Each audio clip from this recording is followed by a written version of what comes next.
Breaking news చూస్తున్నాం. Delhi liquor కేసులో BRS MLC కవితకు సుప్రీంకోర్టు బెయిల్ ఇచ్చింది. కేసుపై సుదీర్ఘంగా జరిగిన వాదనల అనంతరం justice BR Gavai, justice KV Viswanathan ధర్మాసనం ఆమెకు బెయిల్ మంజూరు చేసింది. అంతకుముందు కవిత బెయిల్ పిటిషన్ పై సుప్రీంకోర్టులో సుదీర్ఘ వాదనలు కొనసాగాయి. కవిత తరపున సీనియర్ న్యాయవాది ముకుల్ రోహత్గి వాదనలు వినిపించారు. కవిత ఈడీ కేసులో 4 నెలలుగా జైల్లో ఉన్నారని, సిబిఐ కేసులో 4 నెలలుగా జైల్లో ఉన్నారని తెలిపారు. ఈ కేసులో ఎలాంటి రికవరీ కూడా లేదన్నారు. ఈ కేసులో 100 కోట్ల రూపాయలు చేతులు మారాయనేది కూడా కేవలం ఆరోపణలు మాత్రమే అని ధర్మాసనం దృష్టికి తీసుకెళ్లారు. ఇక పీఎంఎల్ఏలోని సెక్షన్ 45 ప్రకారం ఆమెకు బెయిల్ పొందే అర్హత ఉందని వాదించారు. కవిత మీద లేనిపోని ఆరోపణలు చేశారని, ఈ కేసులో ఆమె ఎవరిని బెదిరించలేదని కోర్టు దృష్టికి తీసుకెళ్లారు. కేసులో నిందితులంతా అప్రూవర్లుగా మారిపోయారని, ఒక్కొక్కరు 5 స్టేట్మెంట్లు కూడా ఇచ్చారని కోర్టుకు తెలిపారు. నిందితులంతా అప్రూవర్లుగా మారి బెయిల్ పొందుతున్నారన్నారు. ఈడీ వాదనలపై కూడా రోహత్కి అభ్యంతరం చెప్పారు. ఈడీ చెబుతున్న అప్రూవర్ సాక్ష్యాన్ని కూడా కేజ్రీవాల్ బెయిల్ పిటిషన్లోనూ చెప్పారని కోర్టు దృష్టికి తీసుకెళ్లారు. కానీ కేజ్రీవాల్ కు బెయిల్ వచ్చిందన్నారు. ఇక కవిత కేసులో ఈడీ తరపున అదనపు సొలిసిటర్ జనరల్ ఎస్వి రాజు వాదనలు వినిపించారు. ఇక ఈడీ నోటీస్ రాగానే ఫోన్లను ధ్వంసం చేసి ఫార్వర్డ్ చేశారని ఎస్వి రాజు కోర్టుకు వినవించారు. ఇక ఫార్వర్డ్ చేసిన ఫోన్లను ఇంట్లో పని వాళ్లకు కూడా ఇచ్చారని, ఆధారాలను కవిత తారుమారు చేశారన్నారు. ఈ పరిస్థితిలో ఆమెను బెయిల్ ఎలా ఇస్తారని ఇక ప్రశ్నించారు. దర్యాప్తులకు కవిత సహకరించలేదని ఎస్వి రాజు వాదించారు. ఫోన్లో సమాచారం ఎక్కువైనప్పుడు డిలీట్ చేస్తాం, కానీ ఫార్వర్డ్ చేయడం సహజం కాదని అన్నారు. కవిత ఫోన్లో 10 రోజుల డేటా మాత్రమే రికవర్ అయిందన్నారు. కవిత ప్రవర్తన ఫోన్లో ఆధారాన్ని ధ్వంసం చేయడమే అన్నారు. సమాచారాన్ని ధ్వంసం చేయకపోతే కవిత ఇక ఇతర నిందితులతో జరిపిన సంభాషణ గురించి తెలుసుకోవచ్చని ధర్మాసనం దృష్టికి తీసుకెళ్లారు. ఇరు పక్షాల వాదనలు విన్న సుప్రీంకోర్టు ఇక ఏం చెప్తుందో చూడాలి. మరి ఇక మరింత సమాచారం మా ప్రతినిధి ఇక దేవా అందిస్తారు. దేవా, చెప్పండి.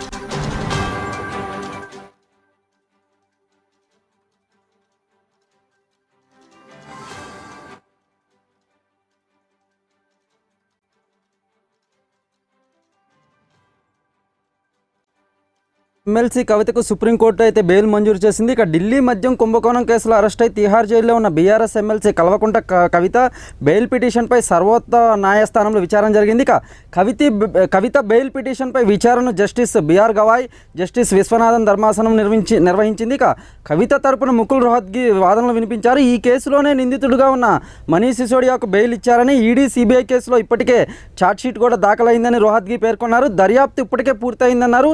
57 మంది నిందితులు ఈ కేసులో ఉన్నారన్నారు. కవిత దుర్బల మహిళ కాదు అన్నది నిజం కాదని ముకుల్ రోహత్గి వాదించారు. ఇక ఈ కేసులో 493 మంది సాక్షులను విచారించారని పేర్కొన్నారు. ఇక సిసోడియాకి ఇచ్చిన బెయిల్ అంశాలే కవితకు వర్తిస్తాయని ముకుల్ రోహత్గి తెలిపారు. కాగా కవిత ఫోన్లలో ఉన్న డేటాను ఉద్దేశపూర్వకంగా ఫార్మాట్ చేశారని ఈడీ తరపు లాయర్ పేర్కొన్నారు. ఇక కవిత అసలు దర్యాప్తునకు సహకరించలేదన్నారు. దాంతో ఫోన్లలో మెసేజ్లను డిలీట్ చేయడం సహజమే కదా అని ధర్మాసనం ప్రశ్నించింది.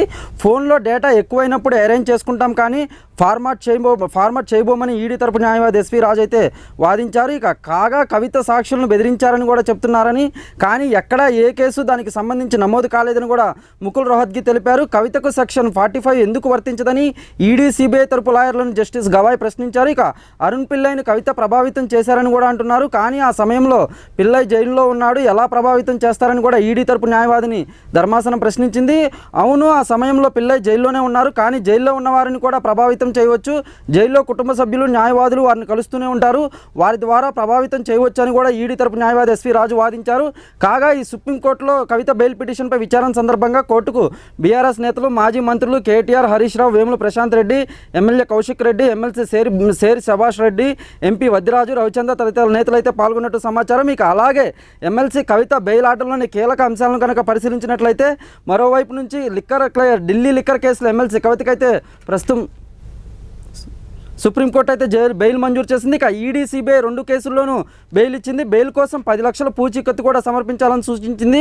సాక్షులను ప్రభావితం చేయకూడదని కూడా ఆదేశించింది. దీంతో దాదాపు 165 రోజుల తర్వాత కవిత జైలు నుంచి బయటకు రానున్నారు. ఇక మొత్తం మీద కనుక చూసినట్లయితే బెయిల్ పిటిషన్పై విచారణ సందర్భంగా సుప్రీంకోర్టు కీలక వ్యాఖ్యలు అయితే చేసింది. లిక్కర్ కేసులో దర్యాప్తు పూర్తయిందని, ఛార్జ్షీట్ కూడా దాఖలైందని, ఈ దశలో కవితను జ్యుడిషియల్ కస్టడీలో ఉంచడం సరికాదని కూడా అభిప్రాయపడింది. సెక్షన్ 45 ప్రకారం ఒక మహిళ బెయిల్ పొందేందుకు అర్హత ఉందని ధర్మాసనం తెలిపింది. గతంలో ఢిల్లీ హైకోర్టు ఇచ్చిన తీర్పును కొట్టిపారేసింది. సెక్షన్ 45 అనేది దుర్బల మహిళలకు మాత్రమే వర్తిస్తుందన్నట్లు కూడా హైకోర్టు జడ్జి అయితే వ్యవహరించినట్లు పేర్కొన్నారు. ఇక సెక్షన్ 45 పై కేసులు సెక్షన్ 45 పై కోర్టులు సున్నితంగా వ్యవహరించాలని కూడా చెప్పారు. ఇక ఒక మహిళ విద్యాధికురాలైనంత మాత్రాన ఆమెకు బెయిల్ నిరాకరించడం సరికాదని కూడా తెలిపింది. ఈ మేరకు బెయిల్ను మంజూరు చేసింది. ఇక బెయిల్ ఆర్డర్లోని కీలక అంశాలను పరిశీలించినట్లయితే పాస్పోర్ట్ను మెజిస్ట్రేట్కు సరెండర్ చేయాలి, విదేశాలకు వెళ్లాలంటే కోర్టు అనుమతి తీసుకోవాలి, కేసు ట్రయల్కు సహకరించాలి, విచారణ వాయిదాల సమయంలో దర్యాప్తు సంస్థలకు సహకరించాలన్నట్లు సమాచారం. లావణ్య. Thank you they were.